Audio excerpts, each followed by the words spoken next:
Sekali lagi selamat pagi menjelang siang, rekan-rekan sekalian. Selamat datang di praktek perancangan kota. Um, di hari ini ada beberapa di antara kalian yang um, sudah ber sudah berdiskusi dengan saya seputar seputar pemilihan lokasi dan bagaimana menentukan deliniasi wilayahnya gitu. Kita total ada kita total di satu kelas ini ada enam kelompok. Terus kemudian kemarin saya cuma pengen memastikan kembali kalau dari 6 kelompok tersebut dibagi menjadi 2 klaster begitu. Tiga kelompok pertama, kelompok 1, 2, 3, klaster saya yang 4 sampai 6, klasternya Pak Yusuf untuk asistensi. However, kalau seandainya kalau seandainya kalian perlu konfirmasi atau ingin atau perlu second opinion lah, perlu pendapat kedua, misalnya setelah asistensi ke saya terus kemudian kok merasa nggak yakin ya, kemudian konsultasi dengan Pak Yusuf or vice versa, kami persilahkan, not a problem. Um, karena pembagian menjadi 2 klaster itu hanya untuk mempermudah proses administrasi dan evaluasi saja. Um, Ya, kemarin seperti yang saya sampaikan sudah ada beberapa yang bertanya ke saya soal delineasi wilayah. Kalau seandainya dan saya menanyakan kepada teman-teman yang sudah asistensi, eh, saya saya bertanya seputar bagaimana atau apakah ada rencana pengembangan ke depannya oleh Pemkot atau Pemkap setempat. Em, Lalu apa sih signifikansi kawasannya kalau misalnya kebetulan kebetulan lokasi yang dipilih itu adalah em, yang adalah lokasi yang memiliki label sebagai kawasan heritage misalnya. Ya, kawasan heritage, em, yang disampaikan oleh teman-teman adalah karena penuh dengan bangunan tua, bangunan kolonial gitu. Namun perlu kita ingat bahwa ya walaupun yang kita rancang adalah kawasannya, kawasan fisiknya gitu, tapi alangkah baiknya kalau kita bisa menyampaikan konteks yang lebih dalam daripada sekedar bangunan tua, bangunan tua yang menarik, bangunan tua yang cantik begitu. Apa sih signifikansi kawasannya itu? Kalau kebetulan kalian memilih kawasan komersial, ya kembali bertanyalah kepada diri kalian, apa sih signifikansi kawasan komersial tersebut? Apakah dia kawasan komersial baru ataukah dia kawasan komersial lama? Let's say seperti Tunjungan dan Kampung Tunjungan dan sekitarnya. Um, Jalan Tunjungan bersamaan dengan permukiman yang melingkupinya gitu. Itu adalah apakah itu kawasan komersial lama, kawasan komersial baru, tujuan didirikannya atau dibuatnya kawasan komersial ini untuk apa? Signifikansi seperti itulah yang perlu kalian gali dalam menyusun uh, latar belakang atau pendahuluan, um, memperkenalkan lokasi wilayah studi. Let's say, kalau kawasan heritage, ya galilah sejarah kawasan itu. Saya yakin, saya yakin di pelosok kota manapun, kalau kita bicara soal kota tua itu maka kota tua itu memiliki makna yang lebih dalam daripada sekedar kumpulan bangunan-bangunan tua yang cantik atau mungkin kumpulan bangunan-bangunan tua yang tidak terawat tapi masuk ke dalam cagar budaya gitu. So um, kita coba di dalam apa kita coba dalam menyusun dokumen dokumen perancangan ini, uh, kita break away sedikit dari kebiasaan kita yang um, dari kebiasaan kita yang ter, apa yang uh, seolah-olah terikat oleh peraturan peraturan atau rencana tata ruang setempat. Saya memang tanya kepada teman-teman, Pak, lokasi kami di sini, itu termasuk UP mana?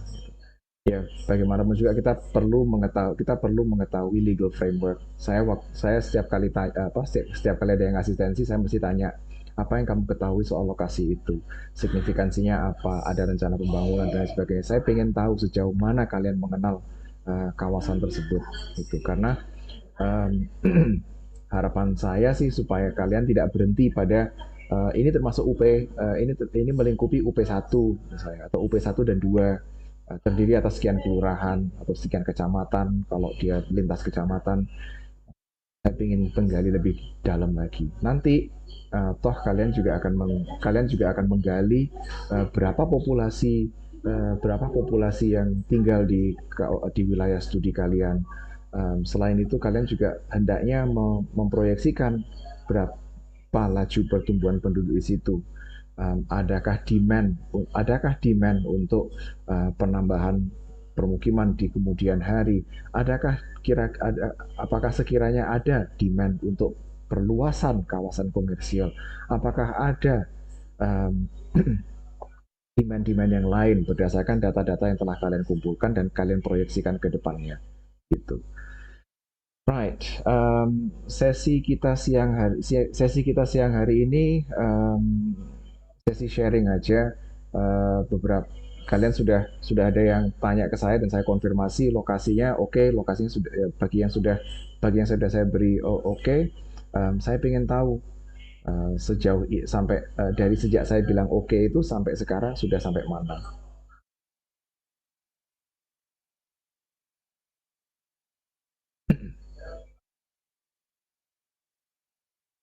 Sudah sampai mana? Udah bentar, ini apa lagi?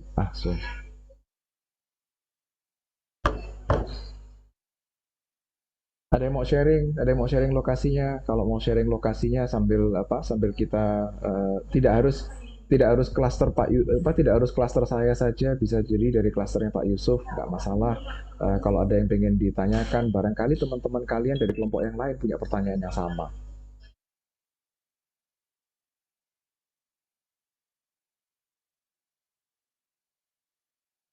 Anyone, sesi sharing santai aja. Oke, bagi yang barusan bergabung, jangan lupa untuk menandai presensinya. Ah, kode pagi hari ini kode cantik 557755. Easy to remember.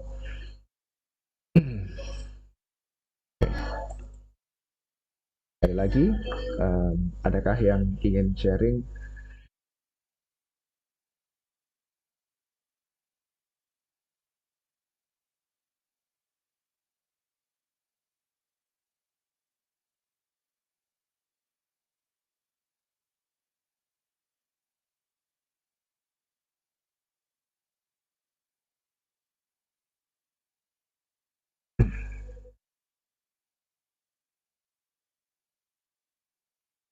Oke, well kalau enggak, again ini sesi diskusi santai, sesi sharing santai. Um, saya pengen membahas sedikit tentang pedoman yang saya peroleh ini. Oke, harusnya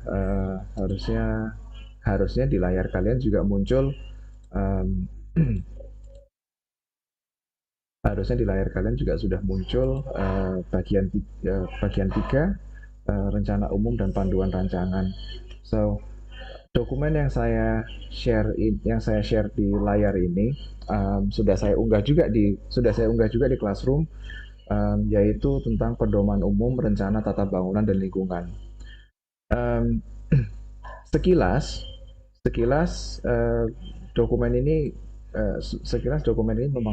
dokumen ini akan sangat banyak membantu kalian dalam menyusun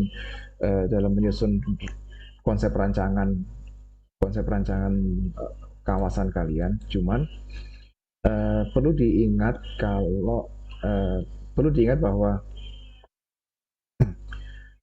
dokumen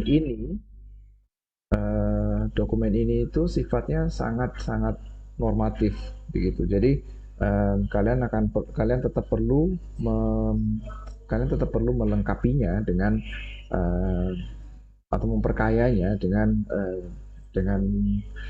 standar atau aturan yang lain begitu. Contoh misalnya di bagian 2 program bangunan dan lingkungan um, komponen analisis. I think kalau komponen analisis it's pretty straightforward. Um, komponennya perkembangan sosial kependudukan. Mengapa kok perkembangan sosial kependudukan? Well, karena uh, kalian tidak merancang kawasan ini untuk kebutuhan saat ini, tapi kalian akan merancang kawasan ini untuk kebutuhan uh, saat ini dan yang akan datang. Dan harapannya konsep rancangan tersebut bisa mengakomodasi perubahan atau perkembangan entah itu sosial kependudukan atau perkembangan ekonomi um, dalam jangka waktu paling nggak 5 sampai 10 tahun ke depan. Pretty straightforward. Prospek pertumbuhan ekonomi, daya dukung fisik dan lingkungan, aspek legal, dan aspek legal konsolidasi lahan perencanaan. Um, Khusus untuk aspek legal ini, it may or may not be necessary, bisa bisa di apa uh, bisa kalian butuhkan, bisa tidak, karena kita nggak akan di dalam mata kuliah ini kita nggak akan terlalu jauh mengeksplorasi uh, nggak akan terlalu jauh mengeksplorasi status kepemilikan setiap persilahannya misalnya. Tapi poin-poin yang lain A, B, C, daya dukung prasarana dan fasilitas lingkungan, terus kemudian ini yang saya sampaikan tadi, kajian aspek signifikansi historis kawasan. Di dalam panduan ini memang yang di highlight adalah signifikansi historis. Namun kalau kita pengen, tapi again tergantung dari kawasan kalian yang kalian pilih. Kalau memang kawasan yang dipilih adalah kawasan cagar budaya, kawasan yang memiliki signifikansi historis, ya tentunya akan ada penekanan di poin F ini. Tapi kalau kawasan komersial, maka signifikansi yang di highlight adalah signifikansi ekonomi. Bagaimana pertumbuhan ekonomi di kawasan tersebut misalnya, bagaimana pertumbuhan kegiatan komersial di kawasan tersebut, dan sejarah yang kalian atau aspek historis yang kalian gali apabila kebetulan kawasan itu adalah kawasan komersial atau kawasan permukiman, maka sejarahnya adalah sejarah pertumbuhan kawasan komersial tersebut, kapan dia didirikan atau kapan dia di when were they established? Kapan kawasan permukiman dan atau kawasan komersial itu established? Kapan dia berdiri dan seterusnya. So signifikansi tidak berhenti di historis, tapi barangkali kalian juga dapat menemukan signifikansi yang lain. Signifikansi lingkungan misalnya. Kalau kebetulan kalian mengambil kawasan pesisir, dan seingat saya ada satu kelompok, paling paling nggak ada satu kelompok yang mengambil lokasi yang berbatasan dengan badan air, um, khusus tepatnya di dekatnya Suramadu. Di dekat jembatan Suramadu, di kawasan kaki Suramadu itu ada setidaknya ada 2 atau 3 hal yang bisa kita highlight di situ. Signifikansi historis, kenapa kok signifikansi historis? Itu Suramadu. Well, di sebelahnya Suramadu ada benteng, benteng kok Sidotopo sih? Ada benteng, ada reruntuhan benteng di situ, di dekat situ, di dekat situ. Kemudian dari segi lingkungan, dia juga ada kawasan pesisirnya. Perlu di perlu dicatat apabila kawasan tersebut termasuk kawasan pesisir yang seperti apa, mangrove ataukah dia berupa pantai berpasir dan lain sebagainya. Selain itu juga ada juga ada atau banyak sekali perumahan dan pemukiman penduduk di sekelilingnya. So, banyak hal dari kalau kita bicara signifikansi saja, banyak yang bisa kita gali sehingga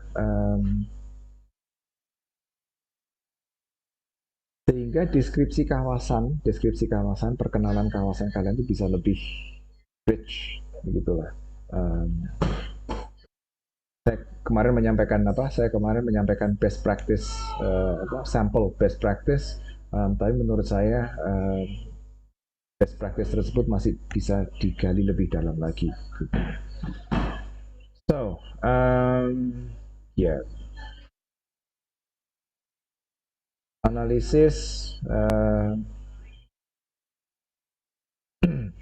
metode analisis yang digunakan untuk mengidentifikasi karakteristik kawasan, SWOT, strengths, weaknesses, opportunities, and threats. Saya kira kalian sudah cukup familiar dengan itu, dan ya, it's pretty straightforward. Lalu bagian melibatkan berbasis peran masyarakat, not really so important dalam konteks pengerjaan tugas ini. So, ya, tapi kalau seandainya kalian bisa memperoleh satu atau dua responden untuk diwawancarai, kalau kalian punya waktu dan tenaga untuk melakukan itu, ya syukur. Kalau enggak, that's fine. Kalian bisa saling mewawancarai seperti yang saya sampaikan minggu lalu soal identifikasi elemen pembentuk citra kota itu. Partisipatif,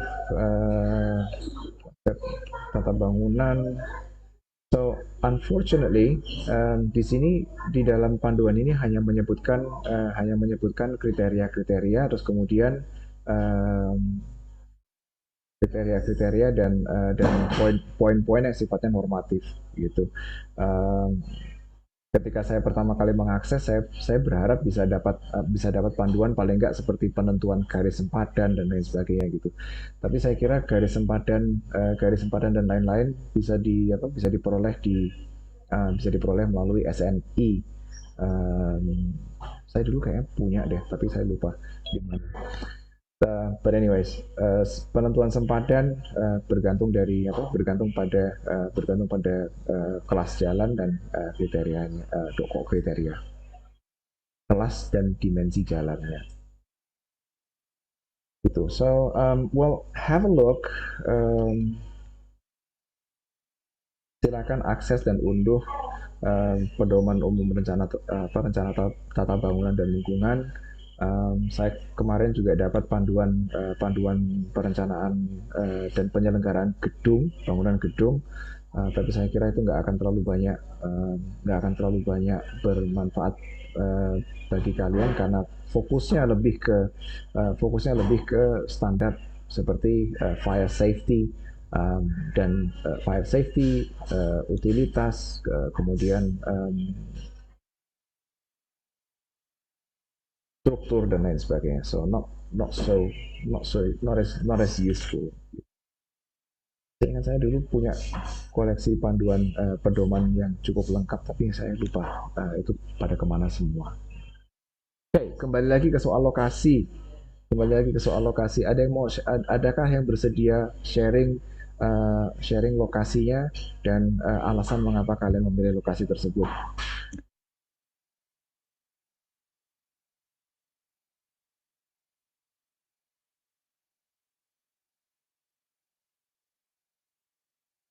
Silakan, Hana. Ya, selamat pagi Pak. Mungkin karena teman-teman belum ada yang belum siap sharing, atau mungkin karena ya belum siap sharing, mungkin dari kelompok satu saya mewakili, mungkin teman-teman nanti dari kelompok satu bisa tambahin kalau ada yang kurang.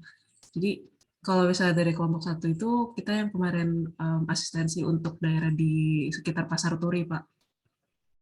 Iya, nah lalu kemudian kalau misalnya Pasar Turi sendiri kan yang seperti kita tahu daerah Pasar Turi itu mayoritasnya berupa perdagangan dan jasa. Nah, alasannya kenapa kita kemarin pilih di daerah Pasar Turi itu adalah karena kita melihat sempat melihat fenomena yang cukup menarik gitu ya, waktu ngobrol-ngobrol kira-kira daerah mana nih yang bisa kita angkat buat jadi em, daerah studi buat nanti perancangan kota. Nah, kemudian teman-teman yang dari Surabaya kemarin sempat share kalau misalnya ternyata dulu tuh Pasar Turi itu kan jadi salah satu pasar atau daerah pedagang jasa yang begitu ramai begitu ya Pak. Nah, tapi semenjak waktu itu ada kebakaran, sempat ada kebakaran, tapi lalu kemudian setelah kebakaran dibangun kembali, nah Pasar Turi itu seperti tidak bisa apa ya kembali ke masa kejayaannya kembali begitu Pak. Jadi nggak kayak mungkin juga ditambah kalau misalnya sekarang banyak mall yang di Surabaya yang mungkin lebih menarik mungkin kalau misalnya menurut masyarakat untuk didatangi atau mungkin ada pasar-pasar lain.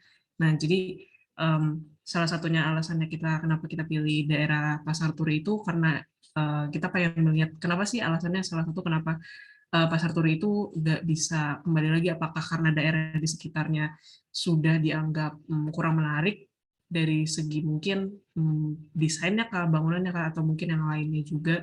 Nah, dengan harapan kalau misalnya nanti kita ambil studi kasusnya di daerah Pasar Turi, mungkin barangkali bisa memberikan apa ya, ibaratnya kayak shed a light gitu. Kenapa jadinya di daerah itu mm, lebih redup daripada dulu, lalu kemudian kira-kira pengembangan yang bisa direncanakan ke depannya seperti apa sih? Mungkin kalau idealismenya begitu, Pak. Mungkin dari teman-teman yang dari kelompok satu mau nambahin boleh. Makasih, Pak. Terima kasih, Hana. Pasar Turi. Tadi sudah disampaikan sedikit mengenai latar belakang historis Pasar Turi, baik itu sebagai kawasan komersial. Saya dulu sering ke Pasar Turi sebelum dia kebakaran, sering banget ke Pasar Turi. Kare kambing. Um, tapi setelah kebakaran itu nggak tahu dia yang jual pindah kemana. Akhirnya saya nggak pernah ke sana lagi. So goodbye to that gitu. Um, Pesona ya, pesonanya Pasar Turi. Um, saya kira itu uh, saya kira itu um, saya kira itu mencerminkan dualisme wajah kota di Indonesia yang pernah saya sampaikan, antara yang formal dan informal gitu. Sebenarnya pasar itu adalah institusi yang formal, karena dia dikelola oleh dia sekarang dikelola oleh Pemkot. Dia ada wadah institusi formalnya sebenarnya, tapi atmosfernya tetap atmosfer yang informal, tidak seperti di mall yang um, kalau kita jalan-jalan ada karyawan tokonya, uh, ada sales promotion girl atau sales promotion boy-nya yang membuntuti kita atau menunggu kita di depan pintu masuknya sambil mempersilahkan atau mencoba mengajak kita masuk. Kalau di pasar, saya kira atmosfernya lebih uh, hangat daripada itu. Rasanya nggak terfabrikasi gitu loh. Silakan kak, silahkan kak lihat-lihat dulu gitu. Um, Kalau di pasar lebih ke I don't know, lebih hangat aja sih rasanya. Susah mendeskripsikannya. So ya, yeah. Adakah yang ingin menambahkan mengenai latar belakang Pasar Turi itu tadi? Um, Fun fact, ada yang mengatakan kalau Pasar Turi itu sengaja dibakar karena waktu itu Pemkot Pemkot mendirikan Pasar Turi baru. Tujuannya adalah untuk memindah pedagang dari Pasar Turi yang lama yang dinilai kumuh, dan memang kumuh sebenarnya, uh, untuk menghuni Pasar Turi baru. Ini nggak ada yang mau pindah, sehingga ya, ini kabar ini saya kira ini tidak terbukti begitu ya, sepanjang sejarahnya Pasar Turi. Tapi terus kemudian ada upaya pemaksaan pedagang itu untuk pindah ke Pasar Turi baru. Gitu. So, ya itu lokasi yang sangat menarik. Ada stasiun di situ, ada pasar, dan di dekat situ juga ada pasar buku. Ada pasar buku, buku bekas dan pasar buku bajakan. That's also interesting. Ada yang mau menambahkan dari kelompok satu?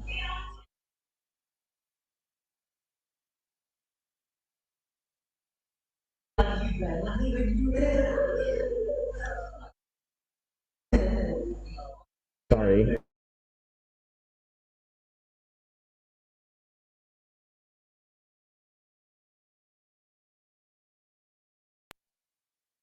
Dari kelompok lain mungkin.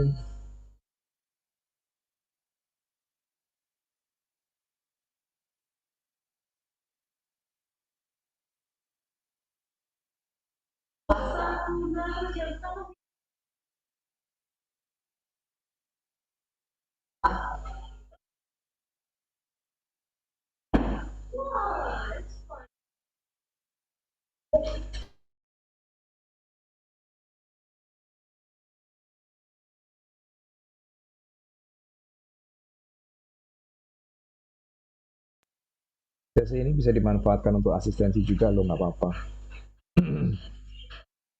Langsung ada yang pergi.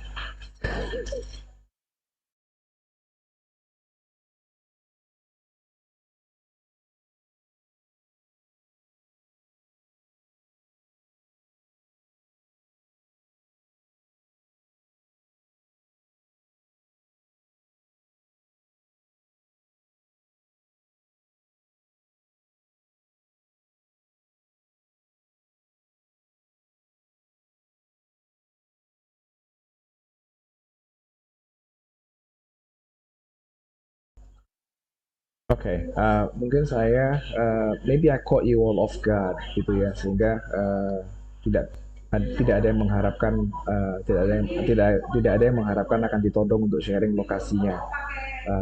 But kemarin-kemarin sudah apa kemarin-kemarin teman-teman asistensi saya pikir oh sudah siap nih sudah siap nih diajak ngobrol soal lokasinya dan lain sebagainya di hari Kamis, tapi ternyata not yet. Well, that's okay. Um, dan aplikasi yang saya panggil pun memutuskan untuk tidak mau dipanggil.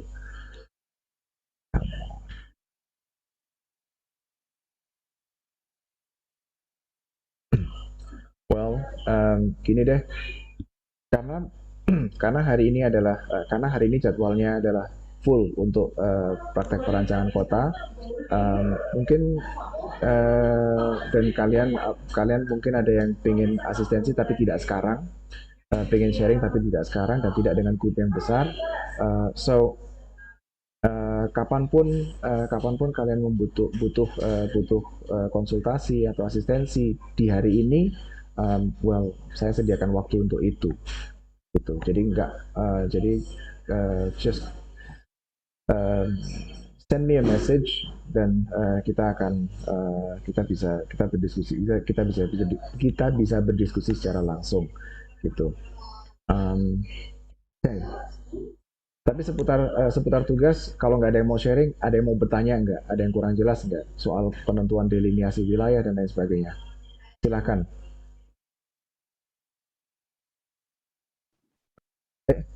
Sorry, kok ke-mute tadi? Oh iya Pak, nggak apa-apa. Permisi Pak, mungkin sebelumnya mohon maaf.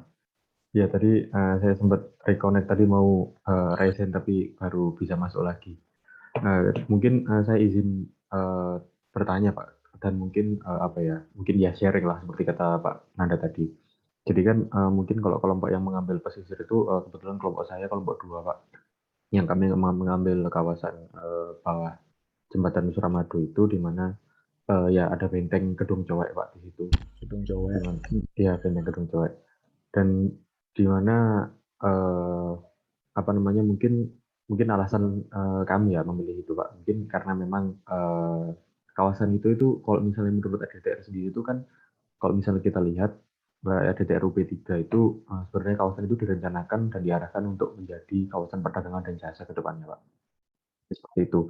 Dan kami melihat untuk kondisi existing saat ini, gitu kan, kawasan itu tuh masih belum banyak terbangun dan juga kalau misalnya keunikan lain di sisi lain seperti mungkin seperti disebutkan Pak Prananda tadi bahwa di situ ada sebuah runtuhan benteng atau bekas benteng sehingga mungkin nanti bisa dikolaborasikan gitu kan antara mungkin perkembangan kawasan perdagangan dan jasa di sekitar pesisir dan juga kawasan heritage. Jadi mungkin seperti itu Pak. Jadi alasan kami memilih kawasan di sekitar Suramadu itu Pak. Mungkin seperti itu. Dan mungkin terkait dengan delineasi yang kemarin kami pilih, kami sempat berganti karena setelah asistensi kepada Prananda kemarin, karena kan kemarin sempat memotong di kecamatan lain gitu Pak ya, di UB lain. Jadi mungkin kami ubah supaya kami mengambil itu yang di sisi sebelah kanan. Kalau misalnya Bapak masih ingat di sisi sebelah kanan jembatan, di mana di situ hanya masuk di satu kecamatan, yaitu Kecamatan Bulak saja seperti itu Pak. Yang ada bentengnya, yang ada benteng Gedung Jori seperti itu Pak. Oke, good. Apa yang kalian ketahui soal benteng tersebut? Oh iya Pak, mungkin sebenarnya saya tidak tahu menahu terkait tidak tahu banyak lah Pak tentang benteng tersebut gitu kan Pak.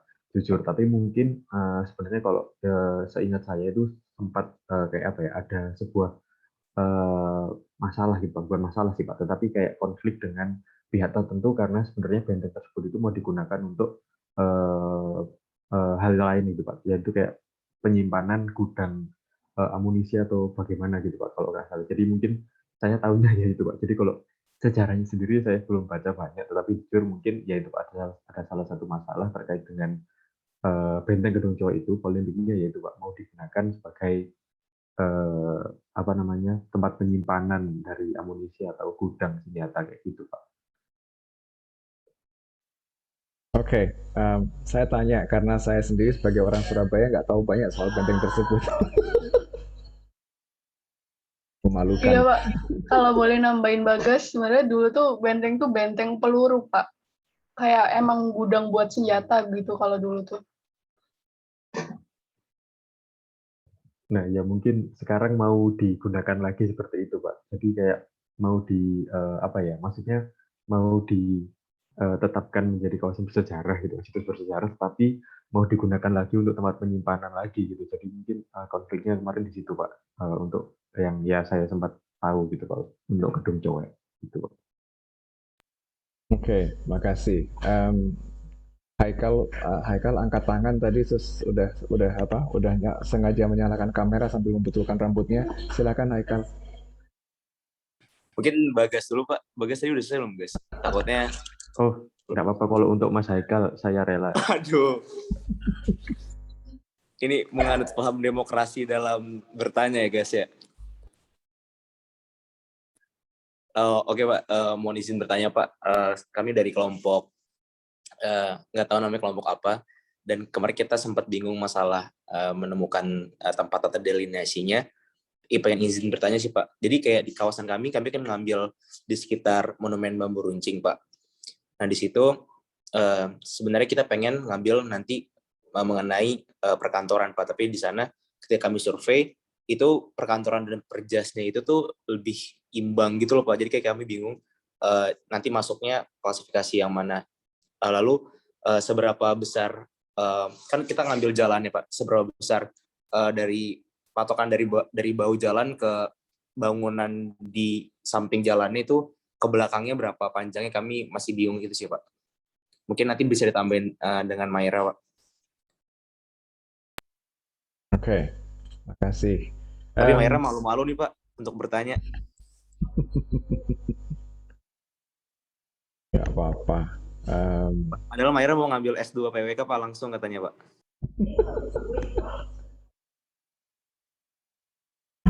Ya.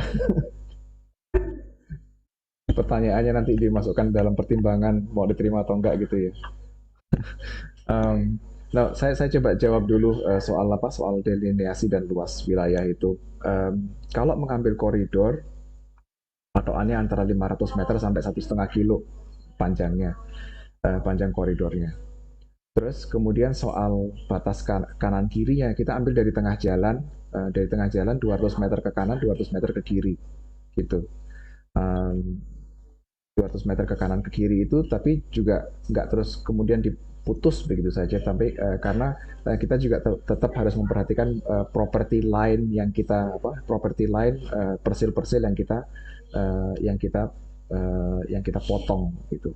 So, tapi patokannya itu tadi 200 meter dari tengah jalan. Jadi bukan dari tepi jalan atau dari bahu jalan, tapi dari tengah jalan 200 meter ke kanan dan ke kiri gitu. Lalu soal penentuan kawasan itu masuk kawasan komersial atau kawasan yang lain karena ternyata fungsinya berimbang begitu dari satu kegiatan dengan kegiatan yang lain. Untuk mempermudah aja deh, ambil fungsi atau ambil kegiatan yang paling dominan. Koridor tersebut didominasi oleh kegiatan apa? Apakah retail atau perkantoran? Mana yang paling dominan? Ya udah kita patok kegiatan itu sebagai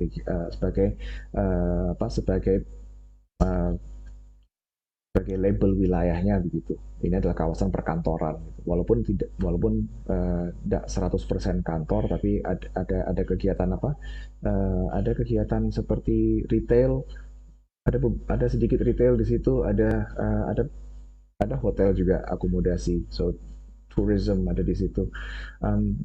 Tapi itu tadi, yang kalau dominannya kantor ya kawasan perkantoran. Kalau dominannya toko pertokoan ya kawasan komersial, kawasan perdagangan dan jasa gitu.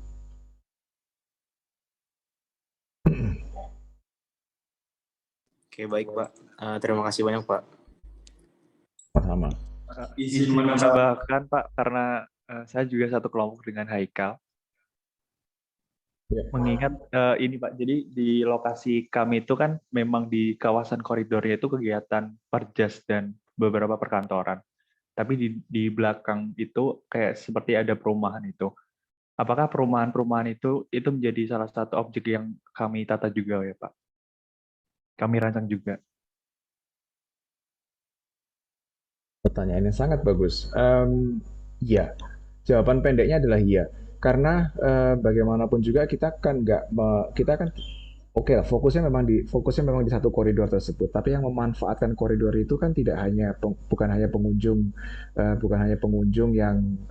pengunjung atau pengguna kawasan, tapi atau mereka yang lewat, tapi juga mereka yang tinggal di situ.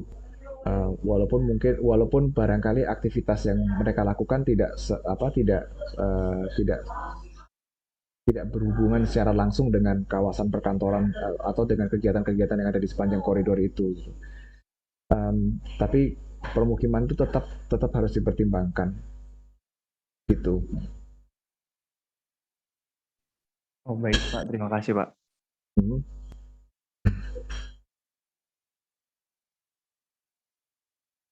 Ya, soalnya ketika kita menentukan delineasi wilayah, let's say koridor yang 200 koridor selebar 400 meter total itu ya, ya fokusnya memang di satu ruas, tapi 400 meter itu kan mencakup tidak hanya koridor itu tapi juga area-area sekitarnya gitu.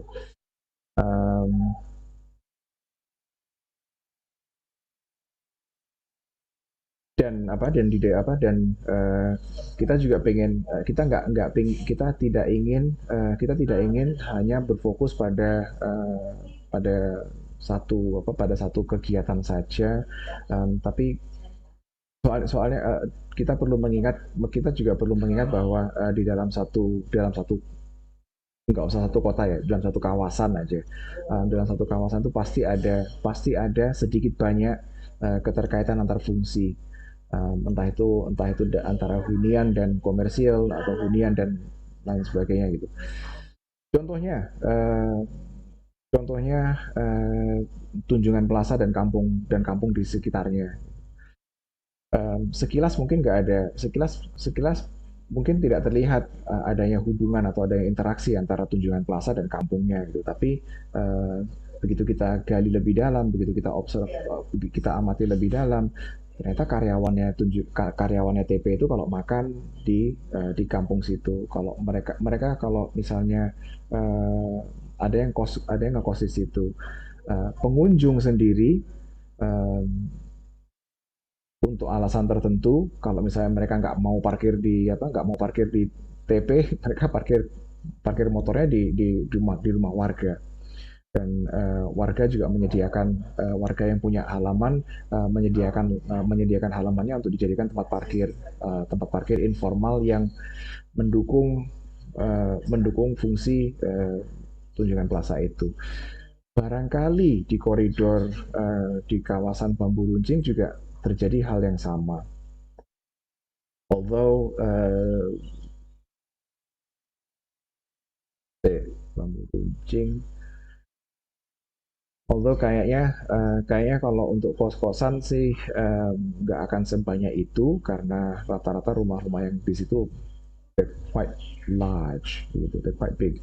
So saya nggak tahu seperti apa interaksi permukiman saya nggak tahu tepatnya interaksi permukiman di kawasan situ dengan kegiatan komersil dan lain perdagangan dan jasa yang berlangsung di sepanjang koridor. Well, harapan saya sih seiring dengan berjalannya semester ini kalian akan lebih tahu tentang kawasan atau wilayah studi kalian daripada saya dan Pak Yusuf gitu. Gitu. Ada yang menambahkan?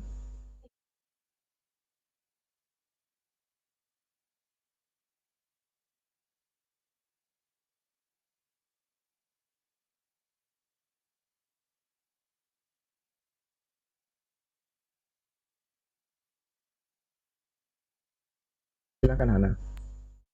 Iya Pak, permisi Pak. Kalau saya izin bertanya untuk laporan kompilasi datanya, apa boleh ya Pak? Boleh. Oh iya Pak, saya agak bingung Pak kalau untuk berdasarkan yang TOR, penyusunan yang laporan kompilasi data yang bab 3 itu kan ruang lingkup Pak. Lalu kemudian di bagian 3.2 itu ada lingkup materi, di mana penjelasan itu ada berisi data-data yang disurvei. Nah itu berarti maksudnya itu seperti ditabulasikan begitu ya Pak, data-data yang kami dapat, atau bagaimana ya Pak? Soalnya setelah di bab 3 itu kan ada sintesis masing-masing aspek di gambaran umum kawasan. Kalau misalnya dari kelompok kami kemarin mengertinya, jadi untuk yang di bagian lingkup materi yang di bab 3 itu ditabulasikan data-datanya, tapi untuk penjelasannya secara lebih lanjutnya itu baru di bab 4-nya. Apakah betul seperti itu atau dari kami salah mengerti ya Pak? Bentar, saya buka tornya.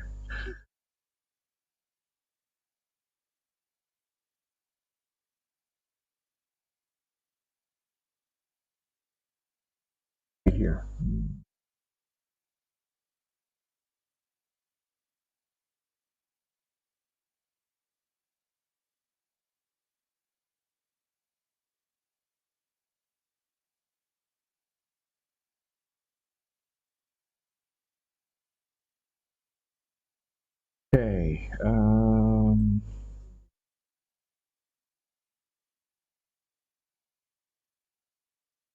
Oke, tadi pertanyaannya adalah di tabulasi ruang lingkup, lalu lingkup pengerjaan, data dan analisis lengkap dengan foto, peta, dan atau sketsa, mengenai tata guna lahan, 3 ground linkage,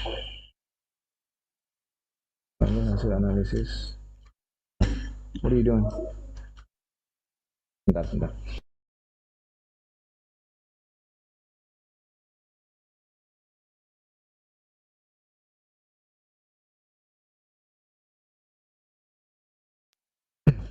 Oke, laporan kompilasi data bab 3, ruang lingkup, kemudian lingkup materi, dan gambaran umum kawasan.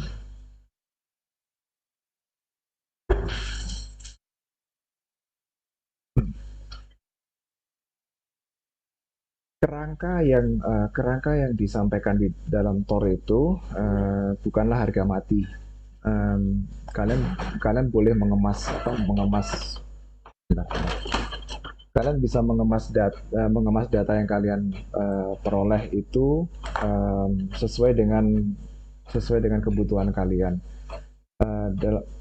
Maksud saya begini, kalau seandainya kalian merasa ini enaknya ditabulasi, lalu kemudian di bab atau di subbab selanjutnya kita beri penjelasan masing-masing masing-masing aspek atau masing-masing poin data yang diperoleh gitu.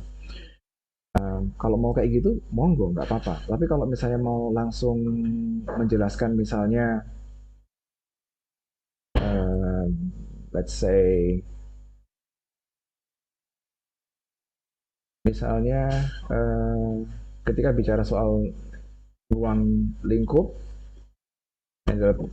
berisi petanya dan berisi peta-peta dan lain sebagainya, langsung masuk ke penjelasan gambaran umum kawasan berdasarkan poin-poin di sini misalnya. Kalau mau kayak gitu ya nggak apa-apa. Atau mau ngikutin template-nya kayak gini, menjelaskan kawasan kami berlokasi di X, batas utara, batas administratifnya di mana saja, utaranya berbatasan dengan apa, selatan dengan apa, timur dan lain sebagainya. Lalu kemudian menjelaskan misalnya tata guna lahan di sana didominasi oleh apa, terus kemudian bagaimana sih tata masa bangunannya di sana, intensitasnya padat, bangunannya didominasi oleh bangunan 10 lantai ke atas dan lain sebagainya. Terus kemudian bagaimana sirkulasi dan parkirnya. Terus baru masuk ke terus kemudian di dalam gambaran umum kawasan, kalian menyampaikan kesannya misalnya. Kawasan itu kesannya kumuh, kawasan itu kesannya seperti apa. Mau kayak gitu juga nggak apa-apa. But dibikin sefleksibel mungkin aja deh gitu. Jadi susunan substansinya bukan harga mati lah gitu. Jadi terserah kalian mau mengemas informasinya seperti apa, yang menurut kalian paling mudah dimengerti. Gitu. Toh kalaupun misalnya ada beberapa hal yang belum jelas, saya dan Pak Yusuf pasti akan tanya lagi, ininya mana, dan kalian bisa merevisi sesuai dengan masukan itu tadi gitu. Tapi yang pertama dan utama adalah kalian enaknya menyampaikan lingkup materi dan karakteristik atau gambaran umum kawasan itu seperti apa. Mau dijadikan satu, monggo, mau dipisah, silahkan gitu. Baik Pak, terima kasih Pak. Berarti boleh di-adjust, yang penting substansinya ya Pak. Betul, boleh di-adjust. Baik Pak, terima kasih Pak. Sama-sama. Something smells nice. Oke, ada lagi yang mau tanya seputar lokasi, TOR, apapun? Tiara, silakan. Iya Pak Nanda, makasih atas kesempatannya. Mau izin bertanya Pak, Nanda kan tadi juga udah ngejelasin kalau kita merencanakan suatu kawasan harus ngelihat kayak demand penduduk, permukiman, gitu. Nah sebenarnya kalau kita mau masukin analisis itu tuh masuk di bagian mana ya Pak kalau di laporan? Soalnya kayaknya saya lihat kemarin tuh kayak belum ada keterkaitannya dengan penduduk gitu Pak di sini. Oke, good point. Karena memang kalau kita lihat lingkup materi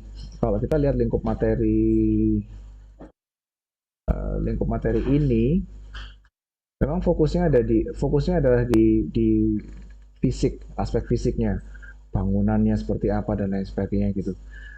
Namun mengapa kok tadi saya menyinggung soal tren pertumbuhan penduduk, kemudian tren pertumbuhan ekonomi kawasan dan lain sebagainya? Karena bagaimanapun juga nanti yang akan menggunakan kawasan ini kan manusia, gitu.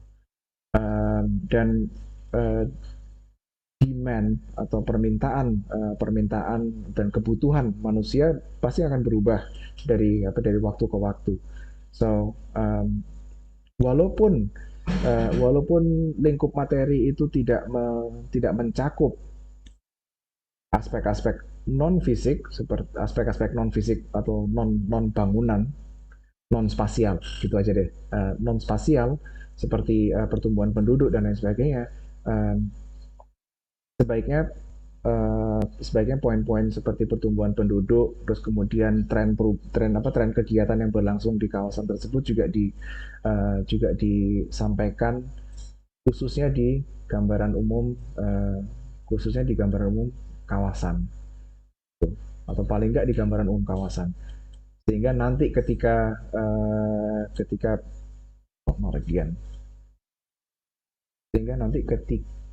bergerak ke laporan analisis, dan kalian melakukan analisis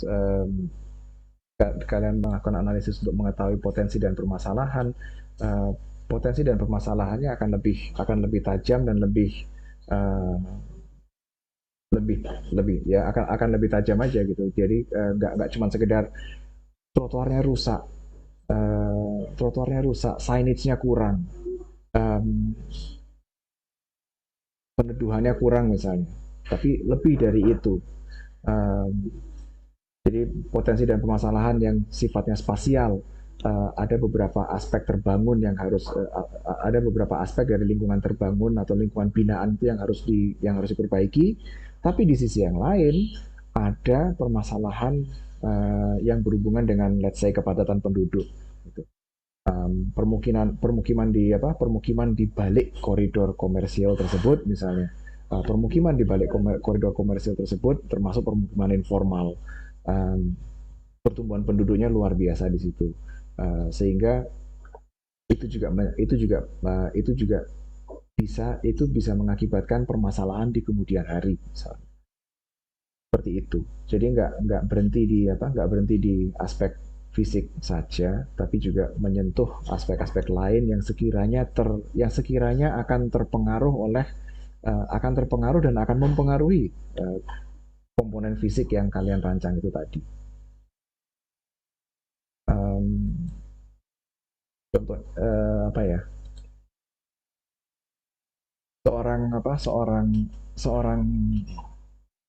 seorang arsitek, seorang interior designer pasti akan merancang ruangnya sesuai dengan kebutuhan penghuni dan penggunanya.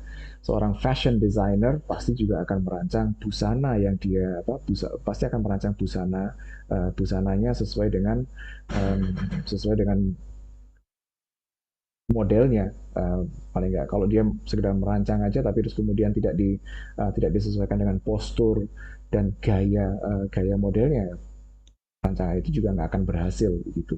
So aspek manusianya itu tetap harus kita pertimbangkan, pertumbuhan penduduk, terus kemudian yang tadi kayak aspek historis dan lain sebagainya gitu. Hal-hal tersebut yang sifatnya non built environment dan barangkali bahkan sampai intangible, itu tetap perlu kita pertimbangkan.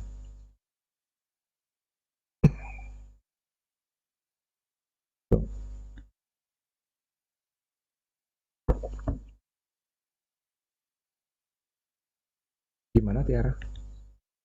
Oke, baik Pak Nanda. Jadi intinya tadi yang penduduk juga bisa masuk di bab gambaran umum kawasan kita bikin subbab baru gitu ya Pak? Betul. Kayak sosialnya gitu. Oke Pak. Betul. Oh ya Pak, mau sharing juga nih Pak terkait dengan lokasi perencanaan kelompok 2 teman-teman kami, kelompok saya. Nah, di situ kan ada benteng juga Pak. Nah, dari barusan saya juga lihat kalau di lokasi tersebut tuh ada lapangan tembak Pak ternyata. Nah, kalau buat permukiman kan ada regulasi terkait nggak sih Pak? Kayak harus mendirikan permukiman tapi ternyata ada lapangan tembak gitu kan juga agak nggak ini kan Pak.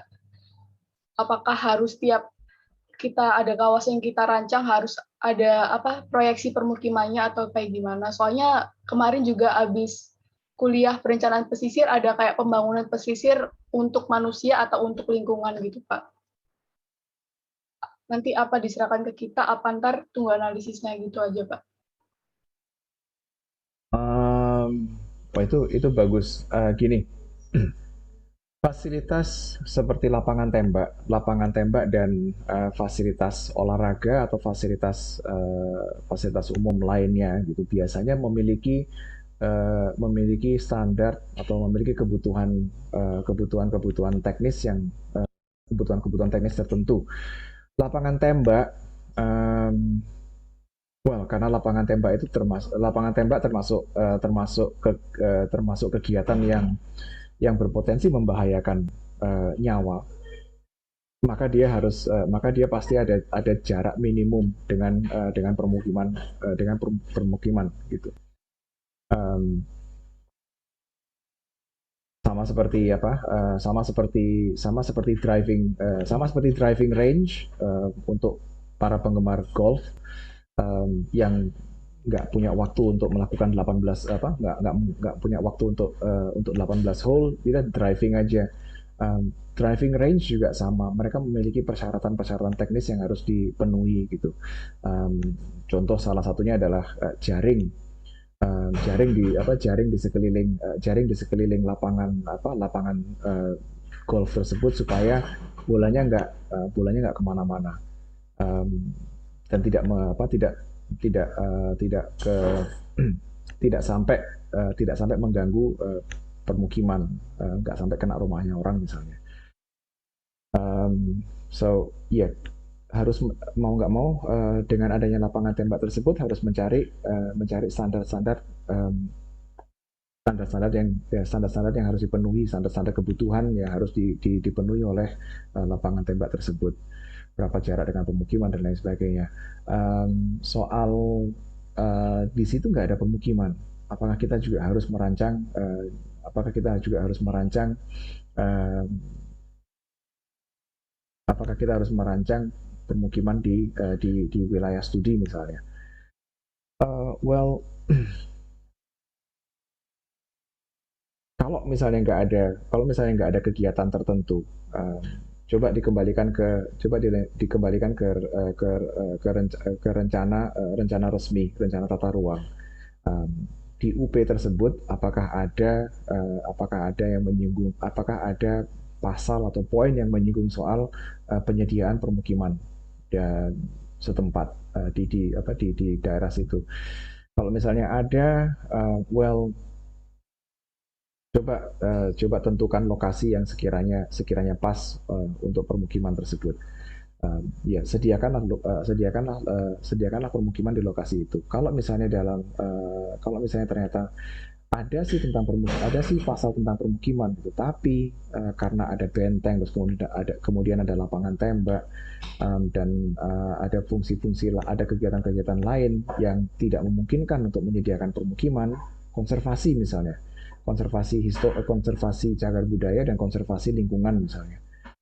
Ya udah, nggak perlu menyediakan permukiman di situ. So tidak apa ya, tidak harus mengakomodasi semua fungsi perumahan komersial dan lain sebagainya. Tidak harus, kita nggak perlu berupaya mengakomodasi semua fungsi itu ke dalam kawasan rancang kita. Kalau misalnya orientasinya adalah konservasi, wisata sejarah dan wisata alam, ya udah berarti rancangan yang kita hasilkan adalah rancangan yang bisa menonjolkan upaya konservasi tersebut. Gitu. Nggak ada permukimannya, ya nggak apa-apa, karena memang itu tidak diperuntukkan untuk permukiman gitu. Itu. Oke, noted Pak Nanda. Makasih atas jawabannya. Sama-sama.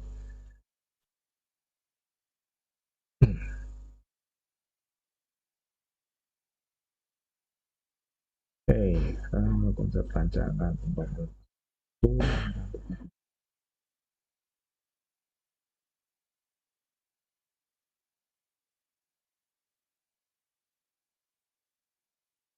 Ya, di dalam bab 5 sendiri, konsep perancangan kawasan Yang ada adalah visi pembangunan, kemudian perancangan struktur tata bangunan dan lingkungan, struktur kawasan, bagaimana kawasan tersebut berhubungan dengan kawasan-kawasan yang lain, konektivitasnya bagaimana, terus arahan pemanfaatan ruang. Tidak di apa? Tidak diperinci lagi pemanfaatan ruangnya seperti apa. Karena itu tadi barangkali di dalam wilayah studi kalian orientasinya ternyata lebih baik setelah melakukan SWOT analisis ya. Ternyata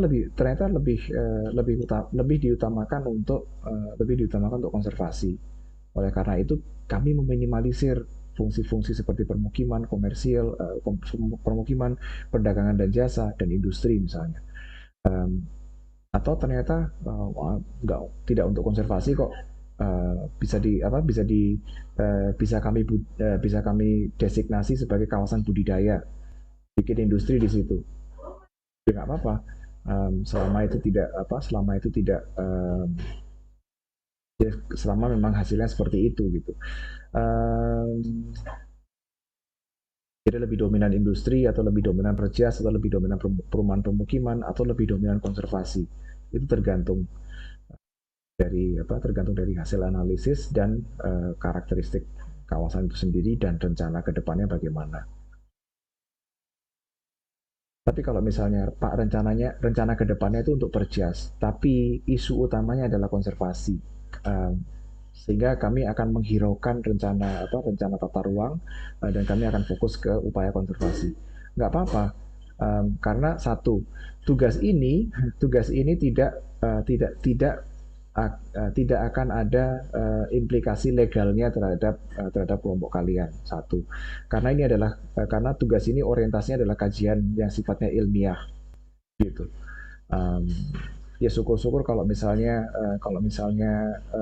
kajiannya cukup bagus, cukup solid, gitu kita bisa menyampaikan usulannya ke Pemkot.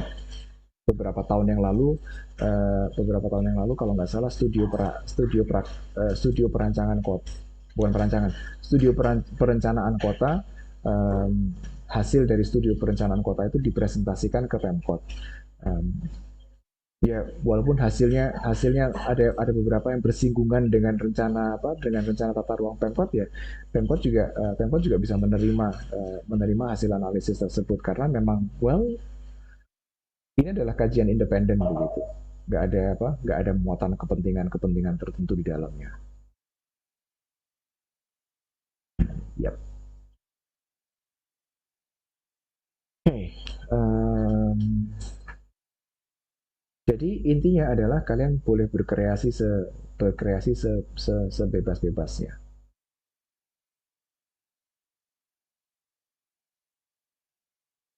Anything else?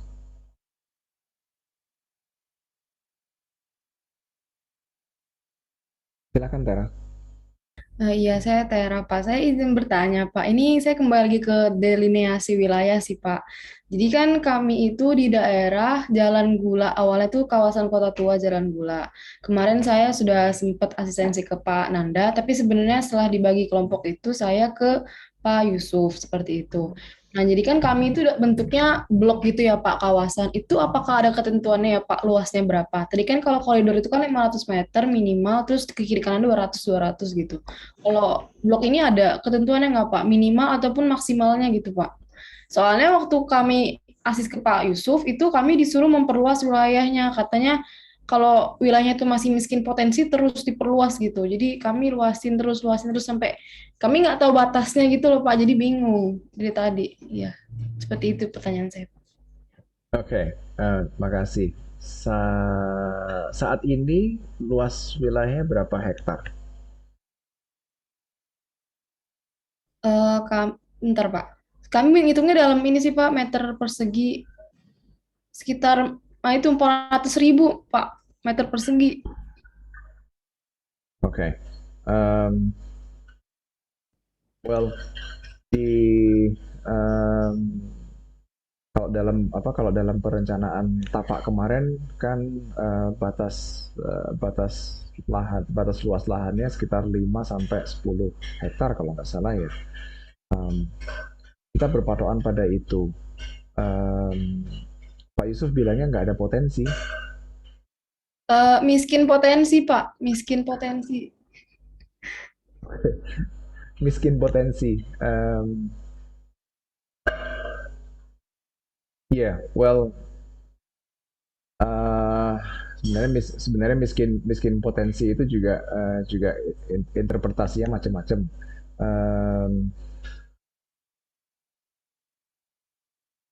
Kalau di lagi-lagi saya kembalikan ke ini, saya kembalikan ke hal-hal seperti menggali bukan potensi, tapi menggali signifikansi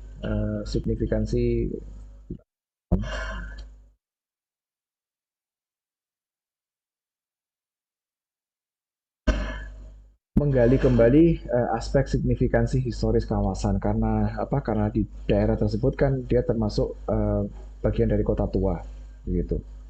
So, aspek signifikansi inilah yang perlu ditekankan. Jangan-jangan karena kurang dalamnya penggalian aspek signifikansi ini, maka yang ditangkap oleh Pak Yusuf adalah miskin potensi itu tadi. Again, kalau misalnya ya sudah itu tuh udah mentok di situ tuh isinya bangunan tua. Kami hanya bisa menelusuri bangunan itu usianya sampai berapa, tahun berapa dia berdiri dan lain sebagainya. Barangkali ada signifikansi lain yang di situ. Adakah kebiasaan masyarakat setempat, penduduk setempat yang unik yang bisa digali, yang bisa ditampilkan? Misalnya kampung tersebut atau kawasan tersebut itu adalah enclave atau adalah perkampungan yang didominasi oleh etnis tertentu misalnya, sehingga pada hari-hari tertentu, pada waktu-waktu tertentu dalam sepanjang tahun itu mereka mengadakan festival ini, itu dan lain sebagainya. Itu bisa disampaikan, boleh disampaikan. Malah sebaiknya itu disampaikan karena itu juga akan mempengaruhi bagaimana warga menggunakan ruang tersebut dan bagaimana warga memaknai ruang tersebut. Kalau sudah ada ruang dan maknanya, maka akan semakin terkikislah miskin potensi itu tadi. Hal-hal seperti itu. Jadi selain sebagai aset pelestarian fisik, ada aset-aset pelestarian lain yang sifatnya non fisik. Gitu. Gimana Tera? Daerah situ isinya orangnya seperti apa? Kalau saya survei di Google Maps itu orang-orangnya, bentar Pak, jadi di sini tuh kayak banyaknya tuh kayak pertokoan kecil-kecil gitu. Terus ada beberapa perkantoran kayak bank-bank gitu. Terus masyarakatnya biasanya yang kayak kuli-kuli gitu loh Pak, kuli-kuli pasar kayak gitu, kuli-kuli yang ngangkut-ngangkut barang kayak gitu. Atau enggak perkantoran kayak bank, banyaknya bank, ada bank BCA, bank apa gitu. Terus ada tempat ibadah juga di daerah situ. Jadi banyaknya emang perukoan yang bangunannya bangunan apa ya, bangunan lama gitu sih Pak. Tapi dipakai buat usaha sama orang-orang gitu. Oke. Ada perkampungan nggak di situ? Kalau dulu itu katanya, kalau berdasarkan yang saya baca itu dulu ada perkampungan etnis Tionghoa gitu Pak. Oke. Kalau masih ada penduduk aslinya atau penduduk aslinya di daerah situ ya, kemungkinan besar penduduk asli di daerah situ masih mempertahankan tradisi-tradisinya. Dan itu itu kemudian yang difokuskan gitu. Jadi ya udah, kalau bangunan tua ya bangunan tua, mau gimana lagi. perdagangan, perbankan, jasa dan lain sebagainya, ya sudah memang itu gitu. Kemudian kalau kuli dan lain sebagainya ya barangkali mereka adalah pendatang dalam artian mereka bekerja di daerah situ. Karena banyak kegiatan komersial itu tadi dan saya kira selain komersial ada pasti paling ada pergudangan juga di situ. Ada gudang atau penyimpanan. Tapi fokusnya beralih ke kalau di situ ada perkampungan etnis Tionghoa ya berarti fokusnya beralih ke situ gitu. Fokus ke perkampungan itu. Masih ada nggak penduduk aslinya? Masih ada nggak penduduk aslinya? Apakah mereka masih mempertahankan kebiasaan mereka? Tadi Tera bilang kalau ada tempat ibadah. Tempat ibadahnya seperti apa? Kelenteng kah? Kalau kelenteng ya kelenteng tua. Tahun berapa dia berdiri? So yang kayak gitu-gitu itu Ya, baik. Terima kasih, Pak. sama. Tapi kalau misalnya semua opsi itu sudah digali dan ternyata masih dianggap miskin potensi, opsinya gini, kalau mau memperluas kawasan atau lingkup geografis, saya kira nanti lama-lama kalian sendiri yang kewalahan. So patokannya dari 5 sampai 10 hektar itu sama seperti perencanaan tapak. Opsi lainnya adalah kalau udah mentok nggak bisa kalau udah mentok ya ganti lokasi mau nggak mau gitu. Tapi lokasi manapun yang kalian pilih pendekatannya tetap sama.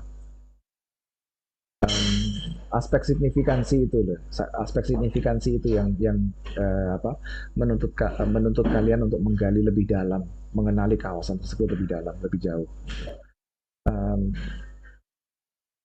Makanya kepada teman-teman yang sudah asistensi ke saya dan membawa kawasan dengan berbekal kawasan historis itu, saya pasti tanya, selain bangunan tua yang cantik atau bangunan tua yang instagramable, ada hal-hal yang lain nggak? Takutnya nanti ada orang lain yang berpendapat seperti Pak Yusuf itu tadi. Allah cuma bangunan tua aja, cuma kawasan yang pantas untuk dibuat foto-fotoan aja gitu. Ya miskin potensi akhirnya kan gitu, karena orang akan datang foto pergi gitu, tapi mereka nggak akan datang kemudian berupaya berinteraksi dengan kawasan tersebut, berupaya untuk berkomunikasi dan experiencing kawasan tersebut sebagaimana mestinya gitu. Kalau ada penduduk asli yang masih mempertahankan tradisinya, masih ada kelenteng atau tempat ibadah lainnya gitu. Itu kan masih bisa ditonjolkan. Oh, mereka masih merayakan ini, mereka masih merayakan itu, mereka masih mempertahankan tradisi tertentu, sehingga siapapun yang berkunjung ke situ, khususnya pada saat berlangsungnya festival-festival religi atau festival kebudayaan, maka mereka akan bisa betul-betul menikmati, betul-betul meresapi atmosfer kawasan tersebut gitu. So, tidak hanya instagramable tapi syarat makna gitu.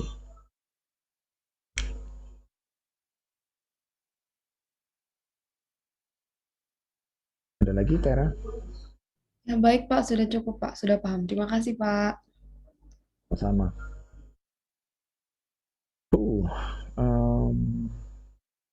Anyone else? Ada lagi kah yang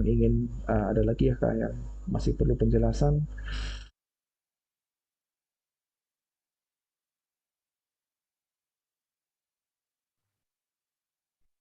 Saya izin bertanya lagi, Pak. Terkait ini sih, Pak, RPS kan kalau menurut RPS minggu 6 tuh kita udah ngumpulin laporan kompilasi data ya, Pak, yang pertama, evaluasi pertama. Nah, itu tuh minggu depan kita presentasi juga nggak, Pak, kayak pemaparan progres ke Bapaknya gitu? Apa hanya mengumpulin laporan aja, Pak? Itu aja sih, Pak. Oke. Tidak ada keharusan kalian untuk melakukan melakukan presentasi.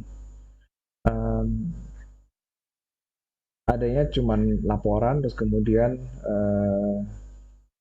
yang terakhir malah laporan plus video 3D kawasan.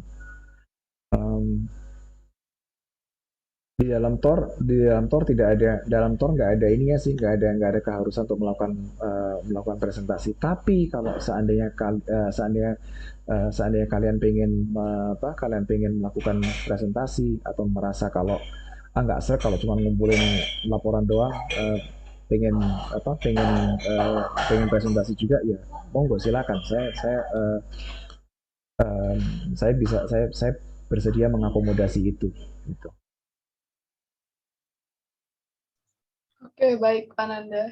Makasih Pak. Sama-sama.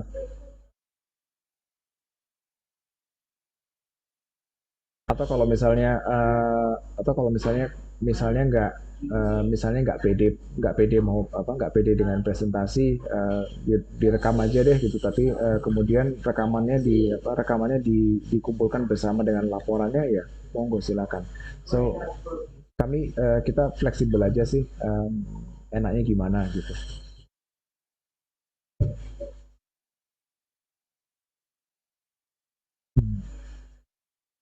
Oke. Tidak ada lagi.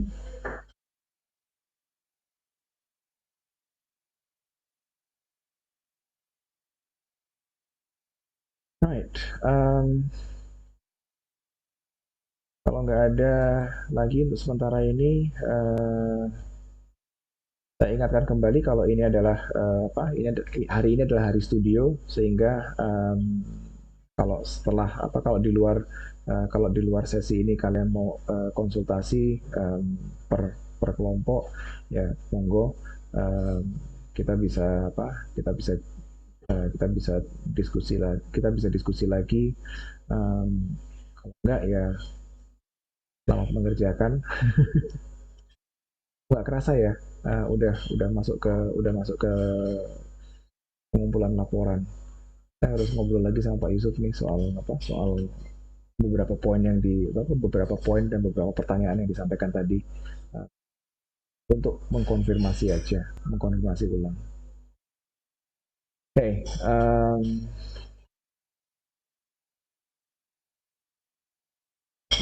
Tiara, masih ada pertanyaan kah?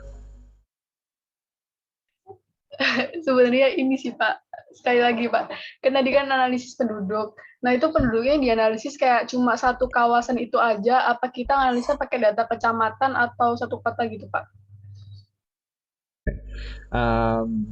Nggak perlu satu kota. Fokusnya kan ke wilayah kalian. Bahkan mungkin kalau kecamatan pun skalanya masih terlalu besar. Kalau bisa dapat data kelurahan, ya syukur. Tapi kalau misalnya nggak bisa memperoleh data sedetail sampai selevel detail kelurahan, kecamatan pun nggak masalah gitu.